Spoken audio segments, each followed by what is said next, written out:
Accounting ছোট্ট একটা basic আমি শিখিয়ে দিতে তোমাদের। যেমন দেখো, আমরা সবাই জানি সম্পদ সমান সমান দায়। এই দায় আবার দুই ধরনের থাকে। একটা হচ্ছে অন্তর্দায়, আর একটা হচ্ছে বহিদায়। অন্তর্দায় মানে মালিক যে টাকা কোম্পানিতে বা ব্যবসায় দেয় সেটা হচ্ছে অন্তর্দায়, কিন্তু বাইরের থার্ড পার্টি বা তৃতীয় পক্ষ যে টাকাটা দেয় সেটা হচ্ছে আমাদের বহিদায়। তাহলে এই অন্তর্দায় কেন বলি মূলধন, অন্তর্দায় কেন বলি মূলধন বা বহি, আর বহিদায় কেন বলি দায়। তাহলে দুইটার আমাদের হয় সম্পদ সমান এ। তাহলে এ সমান সমান আমরা লিখি এল প্লাস ও ই।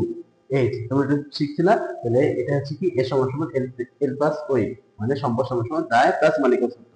তাহলে আমরা দায় দুটাই, অন্তর্দায় বহিদায় দুটাই কিন্তু কোম্পানি এটা দেয়, কিন্তু মালিক যেটা দেয় ওটা বলি মূলধন, আর থার্ড পার্টি থেকে যেটা আনি ওটা হচ্ছে আমাদের দেয়। এখন দেখো এই যে মালিকান সত্ত্ব আছে, এটা আবার চারটা জিনিস থাকে এখানে, সি প্লাস আর মাইনাস সি মাইনাস টি প্লাস হচ্ছে এল। সি হচ্ছে ক্যাপিটাল মূলধন, আর হচ্ছে রেভিনিউ আয়, ই হচ্ছে এক্সপেন্স, এগুলো বাদ দিই, আর হচ্ছে ড্রয়িং, এটা আমরা বাদ দিই। তাহলে এটা হচ্ছে মালিকান সত্ত্ব চারটা উপাদান। এখন দেখো এই দুটো মাইনাস যদি বাম পাশে নিয়ে আসি তাহলে কি হবে এ প্লাস বি প্লাস টি, আর এই পাশে থাকবে সি প্লাস আর প্লাস এল। তার মানে অঙ্কের ভাষায় বলতে পারি বাম পক্ষ সমান সমান ডান পক্ষ, কিন্তু হিসাব বিজ্ঞানের ভাষায় বলি হিসাবে বাম দিকে যেটা থাকে ওটাকে বলে ডেবিট, আর ডান পাশে যেটা থাকে ওটা হচ্ছে ক্রেডিট। অর্থাৎ বাম পাশে কি কি আছে, এ এটা হচ্ছে অ্যাসেট, বি এটা হচ্ছে এক্সপেন্স, সি এটা হচ্ছে ড্রয়িং।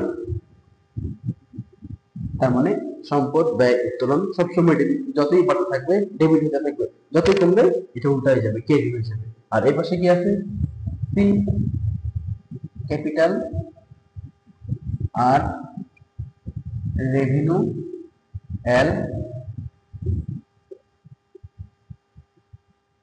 লাইবিলিটি।